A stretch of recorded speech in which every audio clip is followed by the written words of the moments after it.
It had been 2 days, and the search was officially called off. The team's faces were grim as they gathered in the operations room, staring at the empty screens that once showed the coordinates of the missing person. The mission was a failure, and their confidence had slipped to a new low. The desert was relentless, the atmosphere oppressive. They'd given it everything they had. A seasoned team of the Federation's elite, they were trained to survive in the harshest environments. Yet, this alien world seemed to be defying all attempts to navigate its secrets. The Federation had sent them to the toxic jungle on Sormont 9 as part of a routine exploration mission. They were to secure samples of the exotic fauna that had been detected in the region, but the mission had gone awry from the very start. The dense jungle, heavy with fumes and an unsettling silence, proved to be far more dangerous than anticipated. It was a biome unlike any they had encountered before. Its flora and fauna were bioluminescent, the air thick with a swirling mist, and the ground was slick with toxic sludge. Sergeant Devon was the first to speak as the search team gathered around the table. "It's over. We've lost him," he said, his voice as flat as the table before him. His eyes, usually a sharp shade of green, were now dull from exhaustion. Behind him, Lieutenant Kess, the most experienced of the group, folded her arms and glared at the empty holographic map hovering in front of her. "That can't be right. The scanners went dead a few kilometers from the target. We should have found him by now. There's something wrong about this place." The rest of the team, a mix of Federation veterans and rookies, exchanged uneasy glances. Everyone had known there was something wrong from the start, but none of them had been able to put their finger on it. The jungle was full of strange sounds, sudden movements, and even weirder atmospheric anomalies. Still, the constant search for the missing team member had kept their focus. But now, the lingering fear and frustration began to bubble to the surface. The missing person, Corporal Zane, had been one of the newer recruits, a bright-eyed young soldier with an eagerness that made him an easy target for the jungle's dangers. He was supposed to be just outside the primary search zone when he first went silent. At least, that's what they had thought. But no one had heard from him in hours, and now the forest had swallowed him whole. "We're pulling out tomorrow," Sergeant Devon said, his words heavy. "No point risking anyone else. If Zane's still alive, he knows how to get out on his own." Kess's frown deepened. "And what if he doesn't? What if something's out there stopping him?" The sergeant gave her a harsh look. "We can't afford to keep looking. That jungle is too unstable. We've lost equipment, and the environment's already taken its toll on us. The search was a failure." Kess hesitated, looking down at the data on her screen. A sudden thought entered her mind. "Wait a minute. There's something I've been meaning to say. Zane's signal went out, right? I thought we were getting more interference than usual." Devon glanced over at her, signaling her to continue. "That's the thing," she said, tapping on her console. "The interference wasn't just static, it was a pattern. The moment his signal cut off, the readings we were getting were strange. They didn't match any of the natural interference we usually deal with in the jungle." She paused for a moment, eyes narrowing as the data unfolded on the screen. "It's almost like something deliberately scrambled the signal." One of the rookies, Private Theres, shifted uneasily in his seat. "But how? There's nothing out there that can mess with Federation tech like that." Kess leaned closer to the screen, analyzing the signal logs. "I think the jungle might be playing a role here. Something's interfering with our tech on a more advanced level than we've dealt with before." Devon sighed. "I'm not sure what you're trying to say, Lieutenant, but we're done here. Let it go. Zane knew the risks. We all did. I don't know if I can," Kess muttered, still staring at the screen. "Something doesn't feel right." The room grew silent. Even the hum of the generators in the corner felt muted now. The tension between the team members was palpable. Kess's intuition wasn't wrong, none of them had truly felt comfortable in this jungle. But now, the situation was taking a different turn. The idea that something far more intelligent than they had accounted for was operating just beyond their reach seemed to loom in the air like a thick fog. The briefing room fell into a disquieted quiet until Captain Elara entered, her boots clapping sharply against the floor. She was one of the oldest and most experienced commanders in the Federation, known for her unyielding resolve and strategic mind. Everyone stood at attention, instinctively. "Elara!" Devon greeted her with a curt nod, though he was far from pleased.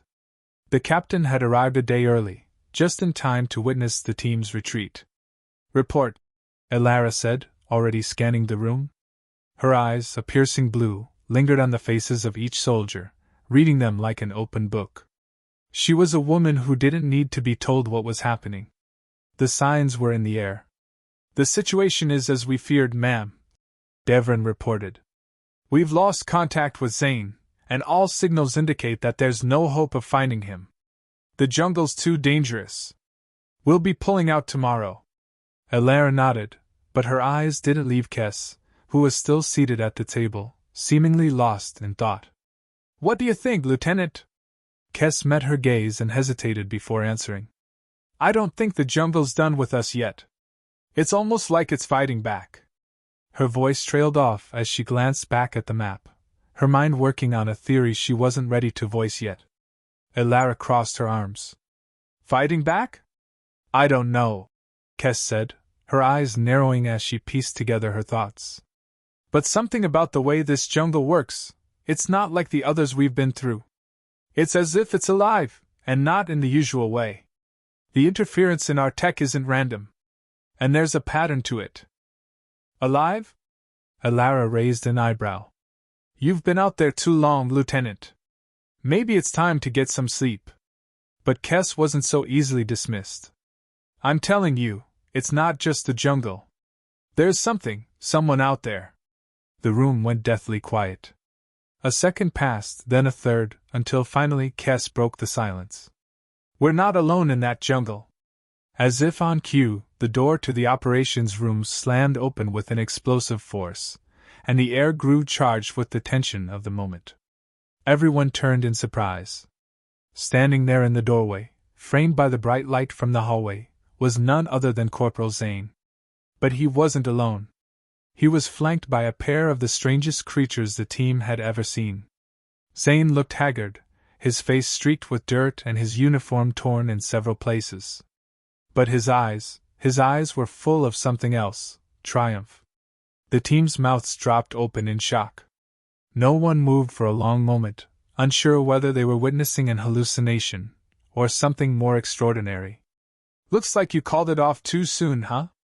Zane's voice was hoarse but unmistakably alive. Behind him, the creatures, small, glowing beings, hovered curiously. They looked something like jellyfish, but their translucent bodies pulsed with energy, and their tentacles reached out in fascinating, slow motions. For the first time in days, the team's fatigue seemed to lift as their shock turned to awe. They were witnessing something impossible, a miracle, even. But as Zane stepped forward, with those creatures trailing behind him like silent companions, one question hung in the air. The tension in the room was thick as Zane stepped forward, flanked by the strange glowing creatures. For a long moment, no one spoke. The sight of him, alive, in one piece, but somehow changed, was enough to make everyone pause. But it was the creatures that truly drew their attention, their eerie glow lighting up the otherwise dim room. Zane looked around the room, his expression shifting from exhaustion to something closer to satisfaction. "I know this is a lot to take in, but we've got a lot of ground to cover," he said, his voice still hoarse but steady. "These things," he gestured to the glowing creatures, who hovered around him like loyal sentinels. "They're the key." Lieutenant Kess took the first step forward, her mind racing with questions. "What happened out there, Zane? We thought you were lost. The search was called off." Zane didn't answer immediately.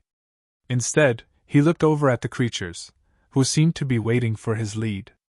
The soldiers in the room were tense, their hands instinctively hovering near weapons, unsure of whether these strange beings were allies or something far more dangerous.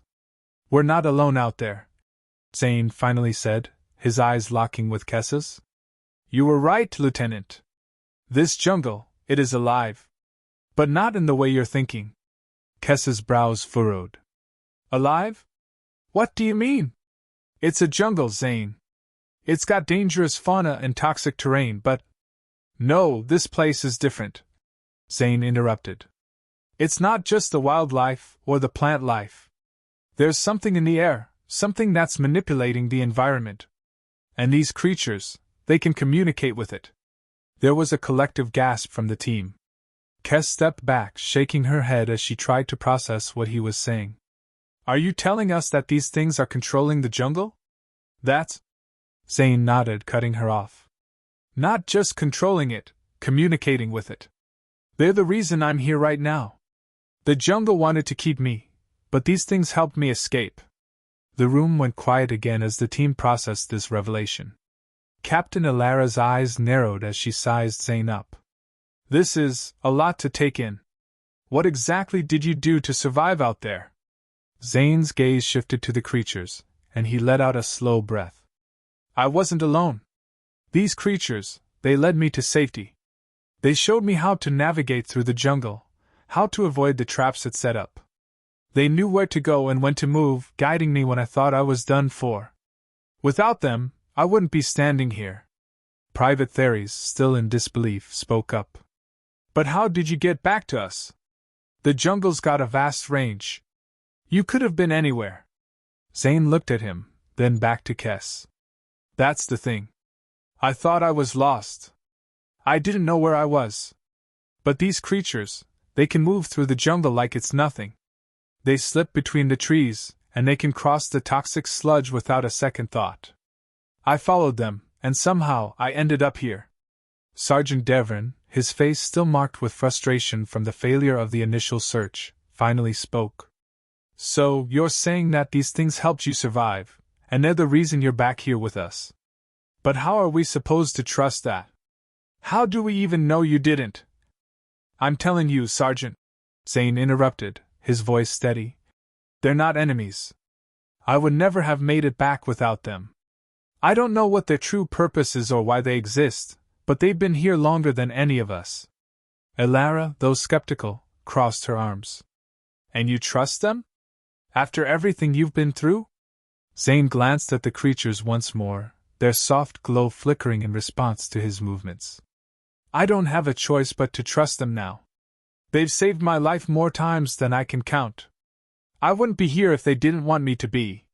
Kes stepped forward, her curiosity piqued. Do they understand us? Can we communicate with them? Zane shook his head, frustration creeping into his tone. No, not in the way we'd like. But they can understand us. I know they can. It's like they sense our emotions, our thoughts. They feel things. And when I was out there stranded, I could feel them trying to reach me. There's no other way to explain it. The atmosphere in the room was shifting. What had begun as disbelief was slowly giving way to curiosity, and even the most hardened members of the team found themselves intrigued by Zane's story. It wasn't just his survival against the odds, it was what these creatures represented. There was something beyond the boundaries of their understanding, something that might change everything. Zane took a deep breath, his eyes locking with Kes's once again. These creatures aren't just helping us get out of here, they're trying to warn us. A chill ran through the room as Kes leaned in, her eyes narrowing. Warn us? About what? Zane's face tightened, his exhaustion creeping back into his features. About something bigger than the jungle, something far worse. I don't fully understand it, but I know enough to say this. If we don't leave soon, we may not make it out alive. Elara's voice cut through the tension. What exactly are you saying, Corporal? Zane exhaled sharply, a haunted look in his eyes. I think we've been underestimating this place. It's not just a jungle, it's a living, breathing organism that's aware of us. And I think whatever intelligence controls it, it's hunting us. The room fell silent as his words sank in. No one had anticipated this level of danger. The team had expected the usual challenges of alien environments, hostile wildlife, toxic atmospheres, and rugged terrain. But the idea that something more was watching, something more was alive, was beyond comprehension. Captain Elara stepped forward, her tone firm, commanding. All right, Zane. We're listening. You've got our attention. Now, explain exactly what we're up against, and how these creatures fit into the equation. Zane nodded, steeling himself for the hard truth. I don't know everything, but I know one thing for sure. This place doesn't just want us to leave, it wants us to stay. And if we don't figure out how to escape, we'll never get another chance. The stakes had just been raised. What had started as a simple rescue mission had turned into something far darker, far more dangerous. The jungle wasn't just alive, it was aware, and it had its sights set on something much bigger than Zane's survival. And as he looked at the glowing creatures, their strange eyes watching him with silent understanding, he knew one thing for certain. If they were going to make it out, they would have to learn to speak the language of the jungle. And time was running out. The morning sun barely filtered through the dense, glowing canopy of the toxic jungle, casting long shadows over the team. It was only a few hours since Zane had reappeared with the strange creatures, but everything had changed. The weight of his words lingered in the air like a dark cloud. The jungle wasn't just a hostile environment, it was a predator, alive, aware, and hunting. They needed to leave. Now. But how? Zane stood at the front, eyes flicking nervously between the team and the creatures, his heart racing as he recalled his experiences. We need to move quickly, he said. The jungle's reacting to our presence, and it's not happy. The creatures can guide us, but we need to trust them. It's our only chance.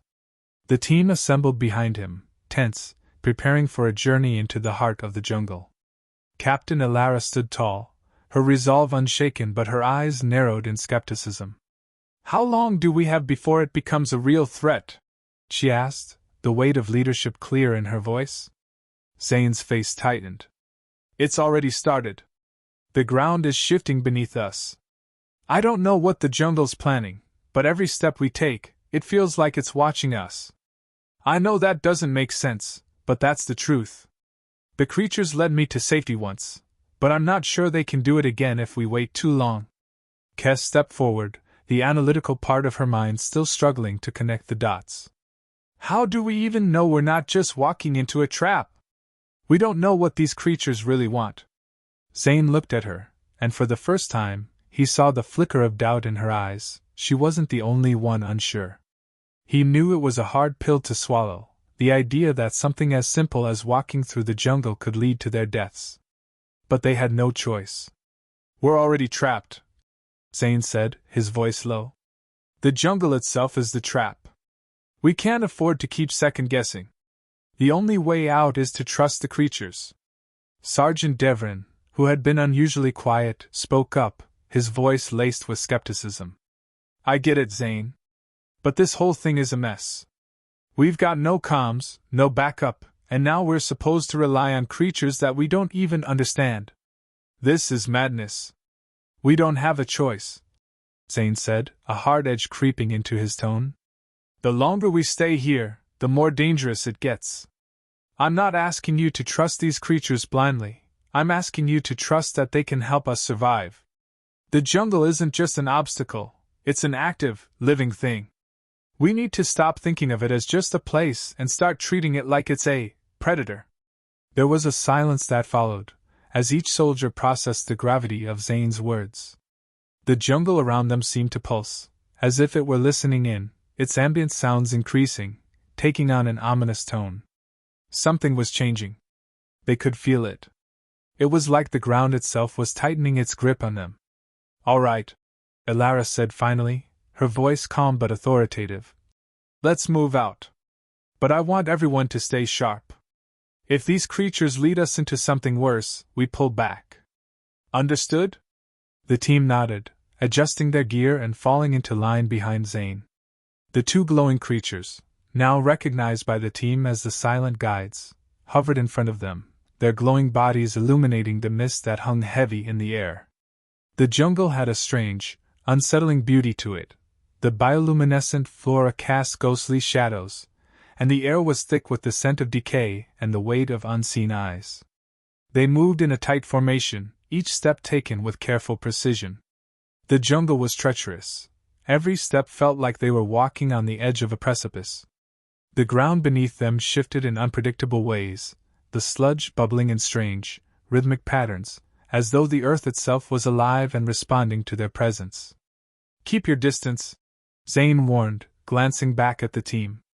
"These things, the creatures, can navigate this place with ease, but we can't. Every corner, every turn, could hide a danger we haven't seen yet. If we slip up, we're done for."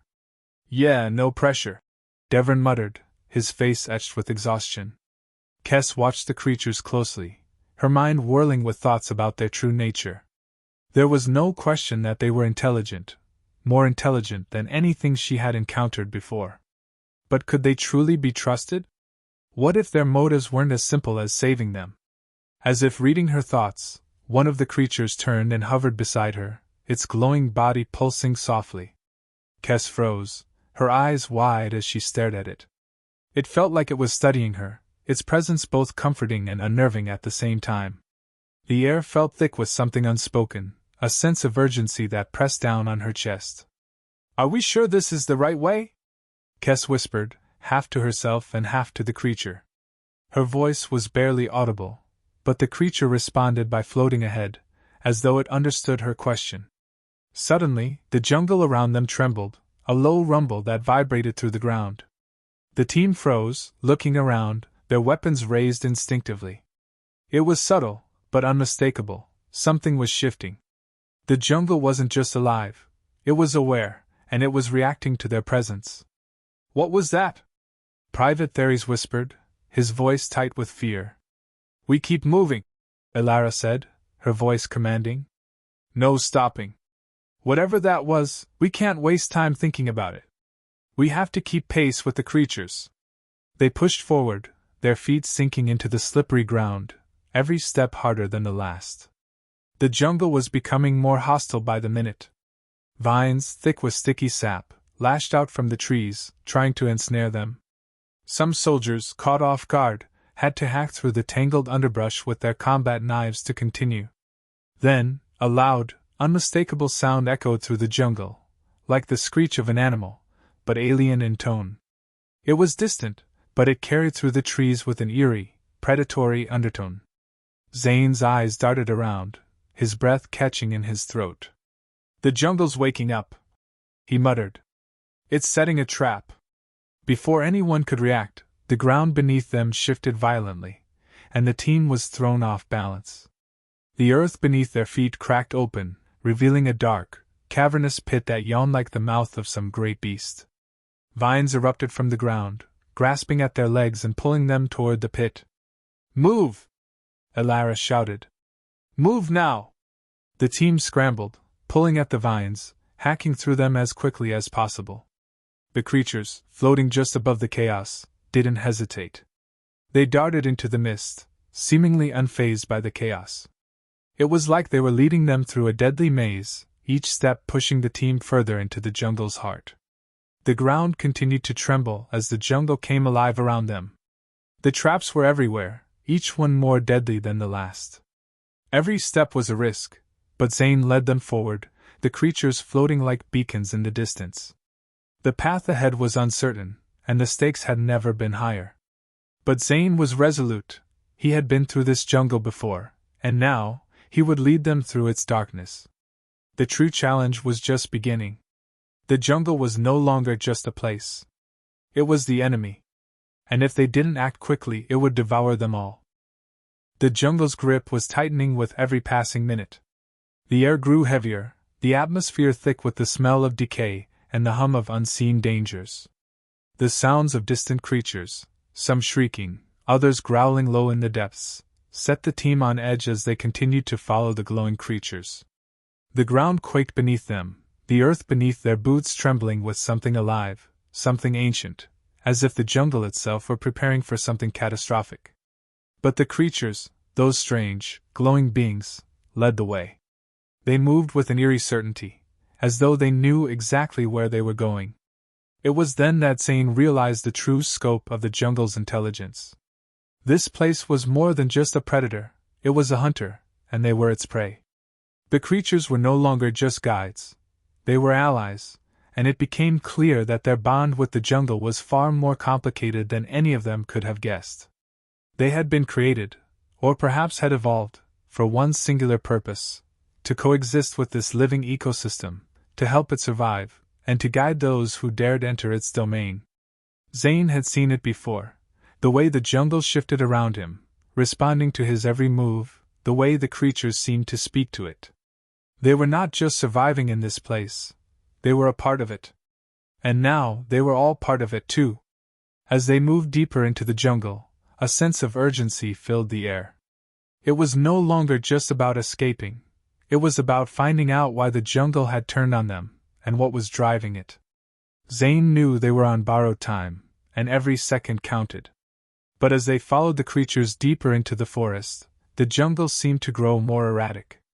The once silent canopy was alive with movement now, the trees trembling as the ground beneath them began to shift and writhe.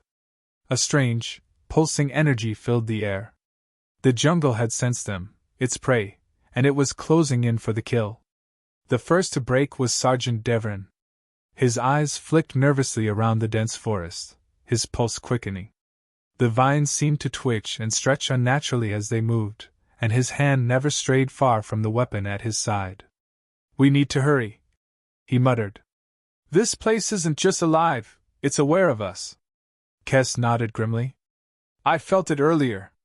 It's not just the creatures, it's the jungle itself. It's as if it's trying to corral us, steer us into something. But where?" "Keep moving," Elara said, her voice hard with command. "We don't stop until we have answers." Zane felt the tension mounting in his chest. The creatures were still ahead, drifting like lanterns through the mist, their glowing bodies pulsing with a rhythm that was unmistakable. This wasn't just a guide through the jungle, it was a path being carved by the creatures themselves. The jungle, it seemed, had drawn them into a path it controlled. They reached a clearing, and as Zane stepped forward, he froze. The creatures stopped, hovering in place. In front of them stood an ancient structure, unlike anything they had seen in the jungle before. The vines that had grown thick and fast around it seemed almost reverent in their embrace. It wasn't just a building, it was a temple, made of stone, covered in symbols that flickered with an eerie bioluminescence, as if alive. The ground around it was cracked, the air humming with a low, resonant frequency. Zane felt his heart race, and the others were just as still, as if the jungle itself had led them to this moment. "This is it," Zane whispered. "This is what the jungle's been hiding. It's alive, but this place, this structure, wasn't built by nature." Elara stepped forward, her eyes scanning the area. "What is it, Zane? What's it doing here?" "It's not just here," he said, his voice catching. "It's connected. This temple, or whatever it is a core part of the jungle. It's why the creatures are here, why they've been guiding us. It's the heart of this place." The jungle seemed to grow quieter, as if waiting for them to make their next move. The creatures had drifted towards the structure, their pulsing lights slowing as they hovered near the entrance, as if inviting the team forward. Zane turned to Kes. "We need to understand it. We need to see what's inside." Without waiting for an answer, he stepped forward, his boots crunching on the cracked earth as he crossed the threshold of the structure. Inside, the air was cooler, the walls lined with strange carvings that glowed faintly, a language he couldn't read but felt deep within him. His heart hammered in his chest as he moved deeper into the chamber, following the glowing creatures. And then it happened. The ground beneath their feet shuddered violently, and the jungle outside seemed to roar in fury. The temple's walls began to pulse with light, and a low, eerie hum filled the air. Zane froze as a figure materialized in the center of the room, a towering, ethereal shape, made of light and energy. It was the jungle itself, its consciousness manifesting in a form that only Zane could comprehend. The figure reached out, its tendrils of energy wrapping around him, pulling him closer. The jungle's voice, if it could even be called a voice, echoed in his mind. "You are not welcome here." Zane struggled to stay on his feet, feeling the pull of the jungle's power. His eyes darted to the creatures beside him. They were no longer glowing. They were still waiting. The jungle's power was overwhelming, and for a moment Zane thought they would all be consumed by it. But then, something changed. The creatures, the glowing beings that had saved Zane's life, responded. They pulsed with light, their bodies vibrating with a different energy now. The jungle's voice faltered, and for the first time, it was the jungle that seemed to be listening to them. The creatures were communicating with the jungle, not just for it. Zane watched in awe as the temple itself seemed to shift, the walls opening to reveal a hidden passage. The jungle's hold on them was weakening, as if it recognized the creatures as part of its own, and they were guiding them out. The creatures, Zane breathed. They're not just part of the jungle, they are the jungle's heart. They've been trying to help us all along. The passage opened wider, revealing a bright light beyond. It was their escape. And the jungle, now in a strange state of calm, had finally accepted their departure. Elara turned to the team, her eyes full of determination. We leave. Now. Without another word, they moved as one, the creatures leading them through the newly revealed path, guiding them out of the temple and into the jungle's depths. The air cleared, and the jungle seemed to retreat into the shadows, its predatory instincts momentarily subdued by the creature's power. They moved swiftly, their feet light, their hearts filled with a strange sense of peace. As they reached the edge of the jungle, Zane turned back for a moment, looking at the temple and the creatures who had saved him. He knew the jungle wasn't done with them, not completely. It was alive, it was watching, and it would wait. But for now, they were safe. The team emerged into the open field, the dark jungle behind them, and Zane felt a profound sense of relief. The jungle had tested them, but they had survived. And though the world they had stepped into had been terrifying, they had learned one thing above all else. There was no place on this planet more alive than the jungle of Sorma 9. And no matter how many times they tried to understand it, it would always remain just beyond their grasp. For now, though, they were free. And they would remember the creatures who had shown them the way. Yendi.